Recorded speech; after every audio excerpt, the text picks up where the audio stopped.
Blas, I think the English point is really important. I'm really impressed with the English. And I know really to be able to debate a difficult, complex topic and bring into it research from the World Bank, from Brookings, from other places, that's really impressive. So again, congratulations on gaining that skill, which is going to be fantastic for you in the future. And congratulations to the teachers who are your innovation in teaching English. Really exciting. So anyway, I wanted to say that. And gosh, we'd love to find ways, however we can, to keep expanding and supporting this kind of initiative. Nimejua English kwa sababu nilikuwa napenda sana kuongea English, na pia nilikuwa tangu nilivyokuwa primary nilikuwa mwanafunzi ambaye nilikuwa naongea English. Nilikuwa kiongozi wa English speaking campaign, hapo nilikuwa na convince wenzangu kuongea Kiingereza muda wote, wawepo nyumbani ama shuleni. Na pia kuipenda English sio tu ukiwa shuleni, pia uipende kuongea na kusoma vitabu mbalimbali ambavyo ni vya Kiingereza na kujua lugha vizuri. Pia nilikuwa najihusisha kwenye makundi ya debate shuleni. Nilikuwa najihusisha kwenye hayo makundi ambapo ilikuwa inahusisha lugha ya Kiingereza ili kujua lugha vizuri. Kuanzia naanza elimu yangu ya sekondari mpaka hapa nipo mwaka wa mwisho, ni kwamba Kiingereza kama lugha ambayo inatumika sana kwenye masomo yetu ya sekondari kimenisaidia mimi kwa upande mwingine, kwa sababu nimekuwa na uwezo wa kujieleza kwa mtu yeyote na wakati wowote. Since kwamba Kiingereza ndio kinachohitajika sana pale shuleni, imekuwa lugha ambayo kwangu inani-influence mimi kuweza kufanya mambo mengi na kwa wakati mbalimbali.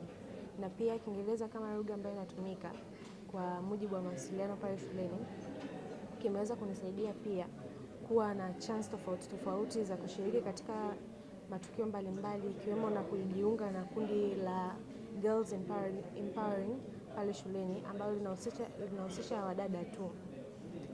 Nimeweza kuwa kiongozi na kutumia lugha ya Kiingereza kama lugha ya mawasiliano, na pia nimeweza kuingia katika the English Club ambayo tunahusika na mambo ya speech and debate pale shuleni, na pia imenipa nafasi ya kushiriki katika mashindano ya Pan African Speech and Debate kwa miaka 3 mfululizo. Midaharo imekuwa ni mbinu nzuri sana kwamba mwanafunzi anasimama mbele ya wenzake, anajaribu kutoa idea zake au kutetea upande fulani, kwa sababu mdahalo unakuwa na pande mbili, anatetea huo upande kwa Kiingereza.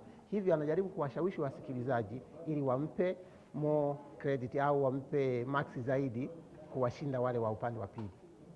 So hii programu imekuwa na matokeo chanya kwa wanafunzi, walimu na jamii kwa ujumla. Kwa hiyo tunasema kwamba hii programu iendelee kuwa supported na watoto waendelee kuparticipate, kwa sababu inaleta ufaulu mkubwa kwa wanafunzi.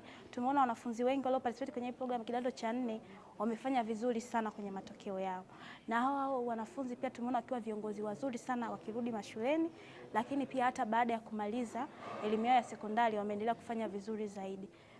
Sisi kama Bright House of Change Organization tumekuwa tukishirikiana na Chama cha Walimu wa Kiingereza Tanzania TELTA katika kulitayarisha program nzima ya Pan African Speech and Debate katika mkoa huu wa Mwanza kwa miaka 3 sasa.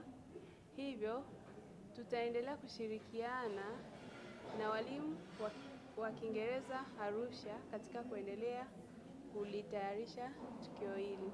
Tumekuwa tukiwasaidia wanafunzi katika masuala mbalimbali kama vile kuwa na uwezo katika masuala ya kujiamini, masuala ya kiuongozi pamoja na digital literacy.